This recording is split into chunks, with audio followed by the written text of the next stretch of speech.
Welcome to Mary's Triumph. We're going to share messages with you, my friends, given for us and to the whole world. Messages from Jesus and from Mary, which are intended to teach us about world affairs and how they are viewed by heaven, so that we'll know how and why we should react. We're all aware of the state of confusion, the distortion of truth, and the abundance of sin which surround us every day of our lives here on earth in these current times. The messages for the world began in January of 2011, and we'll share those with you because of their importance. I'm talking about the early on messages. And we'll do that before we move on to the more recent messages given as recently as 1 week ago. Let me point out that all of the messages are available to you on a website entitled locutions.org. Locutions is LOCUTIONS.org. Locutions.org. Please feel free to visit that site if you wish to view these lessons from heaven faster than we can bring them to you. All of the messages, every one of them, is on that site. I must also point out that we have no direct affiliation with the mystic or with Monsignor SF. His name is spelled ESSEFF, Monsignor SF. And we do not speak for them. However, I know the Monsignor personally to be a very holy priest. Additionally, we believe wholeheartedly in the validity of these messages and desire to help get them out to the world. That's why we're doing our broadcast. So please listen, and if you find the messages helpful, share them with your friends and loved ones.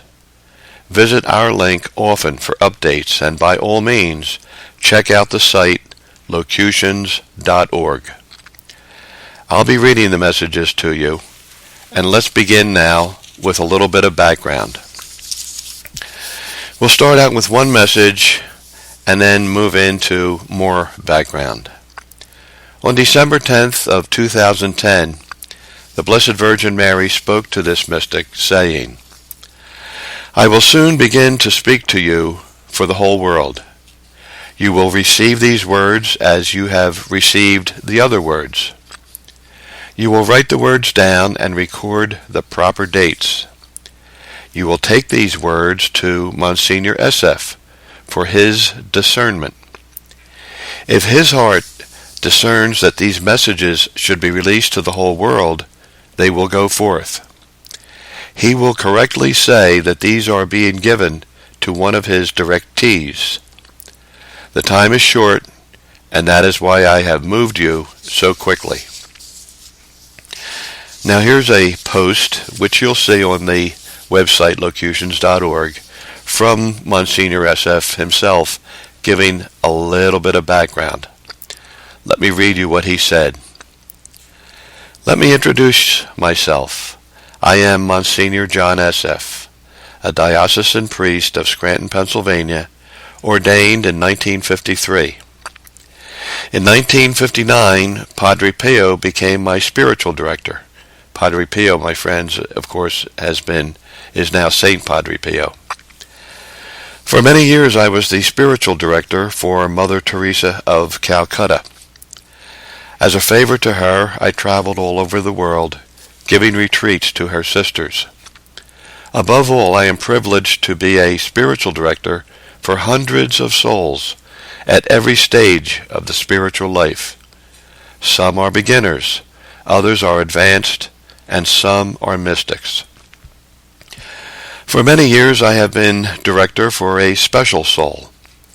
In 2005, Jesus and Mary began to speak to this soul through the gift of locutions.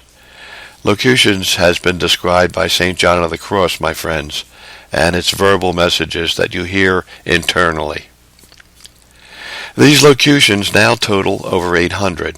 But remember, 800 was back in 2010. There are many more now. So I'll start this paragraph over. For many years I have been director for a special soul. In 2005, Jesus and Mary began to speak to this soul through the gift of locutions. These locutions now total over 800. I have discerned the validity of these locutions. Until now, these locutions were personal teachings given for the small community that gathered in prayer. Beginning on December 10th of 2010, a new phase began, namely, some locutions were to be told to the whole world. Now, the first locution that was designated to be given to the whole world is a recap of one of the Fatima visions given to the three children in 1917. And that vision was released by the Vatican in June of 2000. These words are from Lucy, one of the little children who was a visionary at Fatima at that time. We saw in an immense light that is God, something similar to how people appear in a mirror when they pass in front of it. A bishop dressed in white. We had the impression that it was the Holy Father. Other bishops, priests, men and women religious, going up a steep mountain, at the top of which there was a big cross of rough-hewn trunks, as of a cork tree with the bark. Before reaching there, the Holy Father passed through a big city, half in ruins and half trembling, with halting step, afflicted with pain and sorrow. He prayed for the souls of the corpses he met on his way. Having reached the top of the mountain on his knees at the foot of the big cross, he was killed by a group of soldiers who fired bullets and arrows at him. And in the same way, there died, one after another, the other bishops, priests, men and women religious, and various lay people of different ranks and positions. Beneath the two arms of the cross there were two angels, each with a crystal aspersorium in his hand, in which they gathered up the blood of the martyrs, and with it sprinkled the souls that were making their way to God. This next message is from Jesus. It's dated February 4th, 2011, and it has to do with Israel. These are Jesus' words. How long will it be? Keep your eye on Israel. This is the center. By keeping your eye on Israel, you will get to know the time. Not exactly, but you will see it coming closer. The more danger there is to Israel, the closer the time will be. I love Israel, and I love Jerusalem. In Jerusalem I shed my blood, redeemed the world, and rose from the dead. It is a sealed city, sealed in my blood and in my Holy Spirit. Even more than geography, I love the Jewish people. They are my people. But Jewish lips do not call out, Jesus is our Messiah. I like to hear these words from anyone's lips, but I have my greatest joy when I hear those words from the lips of a Jew and from the lips of Israel. This is the deepest hope of my heart. On the same date, February 4th, 2011, this message was from the Virgin Mary. I am a daughter of Israel, and I dreamed of Israel gathered around the Messiah, for whom they had waited so long. But then, what did I experience? I saw Israel reject my son, call him a false Messiah, reject his claims and nail him to the cross. But that was only my first sorrow as a daughter of Israel. After he rose from the dead and the apostles began to preach, I had new hopes. Certainly now Israel would accept my son as Messiah. Instead, I experienced a second rejection. My own people did not accept him as their Messiah. Twice I have been broken in heart. Twice they have rejected Jesus as Messiah. but it will not happen a third time. I look forward to the day when all of Israel will proclaim my Son as Messiah. The moment of the greatest darkness is the moment before the greatest light. The very moment when it seems that Israel will be destroyed is the moment when I will save Israel, and all will proclaim that Jesus is the Messiah. I have revealed the deepest sorrow of my heart. This message is dated February 7th, 2011. It is from Jesus. As I stood at the table of the Last Supper, I saw Israel. All its future history unfolded before me. The destruction of the city by the Romans, the dispersal of Israel all over the world, and the moment when the Jewish people would be invited to return as the state of Israel was formed. As they returned, all rejoiced. However, they put their trust in their own strength, as their forefathers had done. They built weapons of war and rejoiced in these weapons. They were on the wrong road, being led down a path that led into the hands of their enemies, instead of withdrawing into the safety of my arms. Now their enemies gather arms, and the tide is shifting. Their protection drops away from them. There is terror on every side, and still they do not turn to me. Centuries ago, the Father intervened on their behalf and sent me, hoping that all Israel would proclaim me as Messiah. But they killed me. What will the Father do now? He cannot send me again to die, so he will send my vicar, the Pope. The Pope will enter Jerusalem like I entered it. The city will already have suffered much, and Israel will begin to despair, wondering what can be done. Then this figure clothed in white will come, sent by the Father just as he sent me. He will come to save Israel, just as I came. He too will die in Jerusalem, but his death will have a profound effect upon the whole world. For the whole world will weep at his death, and his death will bless Israel. Why do I reveal these things now? Why do I bring you to the center of the mystery so quickly? Because the time is short. The events are near. They are not far away. This next message was dated February 9th, 2011, and it's from Jesus. The church came forth from Israel like a child begotten by a mother, but Israel began to reject her own child. The soil rejected the fruit it had brought forth. Then came the saddest time of all. Israel and the church were separated. Now they stand as distinct groups. The mother has rejected her child, and the soil has rejected the roots that should have stayed within it. Peter was the apostle to the Jews, and Paul also preached, first in the synagogues. The word was preached, and the roots tried to enter more deeply into the soil. However, they could not pierce its resistance. Without deeper roots, the plant could not stay long in its original soil. However, when the darkness comes and Israel is in distress, there will be a new moment. The Pope, the head of the Catholic Church, will go to Israel in its darkest hour and lay down his life for Israel. The eyes of many Jewish people will be opened.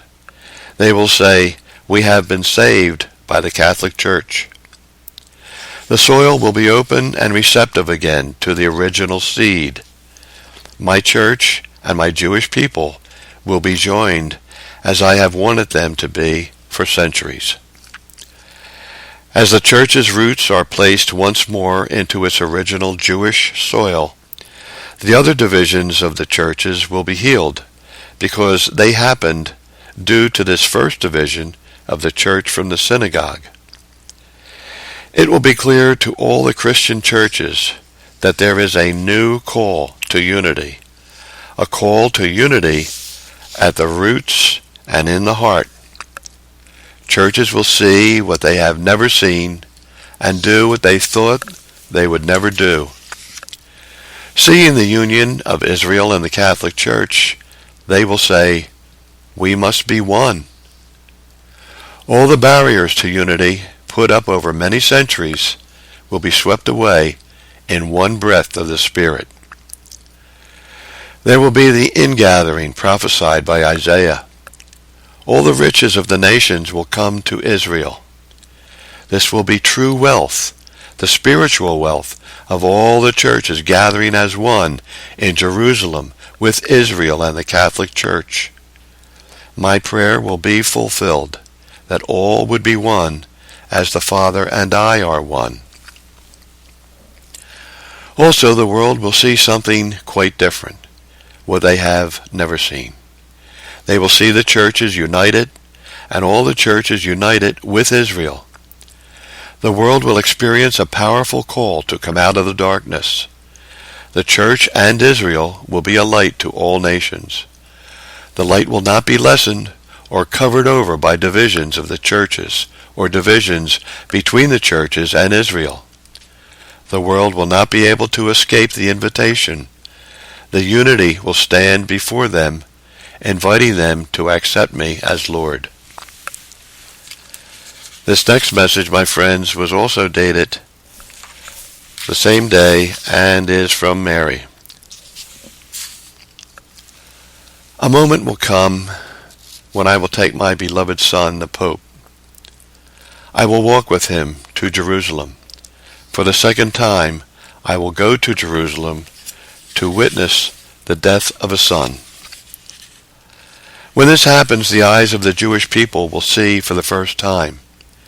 They will see in the Pope's death what the Catholic Church has done for them. There will be no mistake about which church has blessed them, because it will have been done by the head of the church and by the greatest of sacrifices. Israel will then embrace the Catholic Church. All Catholics will welcome Israel because all will have seen the decision of the Holy Father, as in the vision the bishop dressed in white, to offer his life for Israel. The union between the Catholic Church and Israel will be a union of hearts, brought about by the events that the whole world will have seen and cannot forget. Now, brothers and sisters, I'm going to digress just for a moment to let you know that the locutions have several parts. Locutions to the World, dated between January 2011 through July 11th of 2012.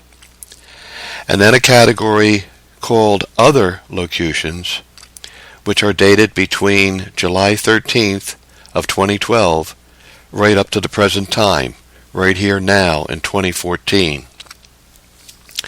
Here's a note that Monsignor SF wrote regarding a summary of world events and how they're treated in the locutions. Over these 2 years, I did not publish some locutions which have spoken of world events. Now, a picture has emerged, which is best described by the following summary. I use the word would to mean a prophecy that is already fulfilled, and the verb will to refer to some future event. Now here is the summary of world events given in the locutions, and it's summarized by Monsignor SF. The beginning sign. In December 2010, a clear sign was prophesied. After this, the locutions would begin. Quote, a country will go from light into darkness overnight, unquote. This was fulfilled 2 weeks later with the Egyptian Revolution.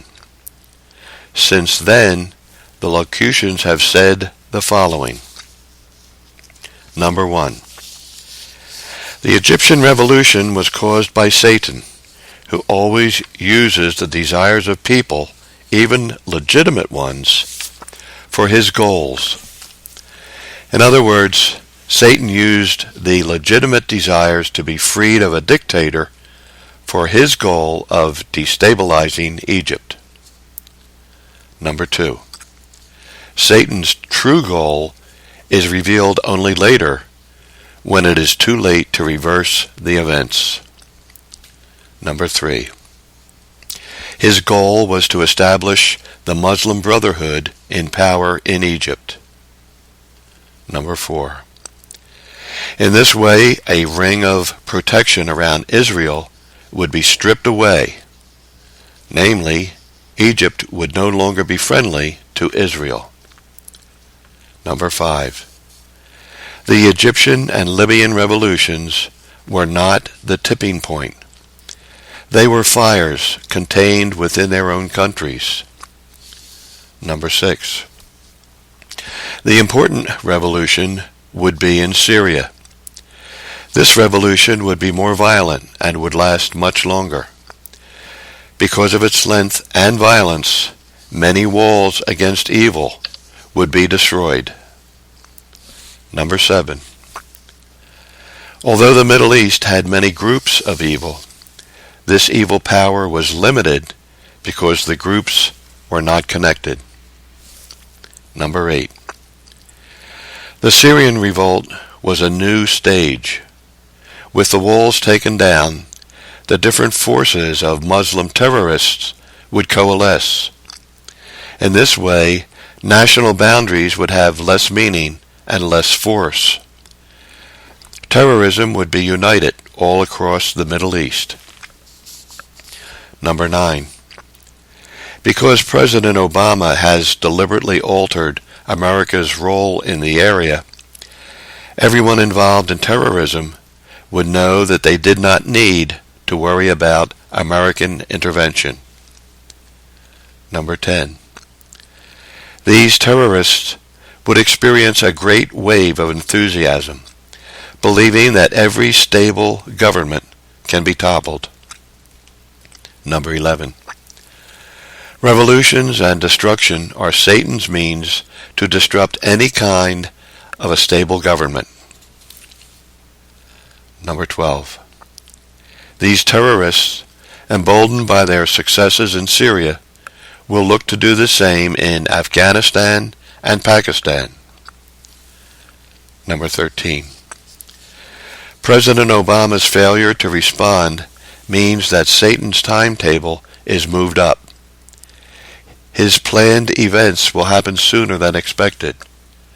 The terrorists realize that their goals, which seemed far away, are much closer. Number 14. The purpose of this satanic violence in the Middle East is to destroy Jerusalem. Number 15. Jerusalem is the center of God's plan. He will use that city, venerated by Israel, Catholicism, and Protestantism, to unite all three faiths and initiate a special era of religious unity and worldwide evangelism. Number 16. The important event will be the killing of the Pope in Jerusalem, just as the important event was the crucifixion of Jesus in Jerusalem. Number 17. This martyrdom is the fulfillment of the third secret of Fatima, as outlined in the earliest locutions, namely in January of 2011. And that's the end that we're going to do for today. Come back and visit us some more. We have plenty of messages for you. And again, we suggest that you go to locutions.org because every one of them is listed there. God bless you, my friends. We'll talk to you some more.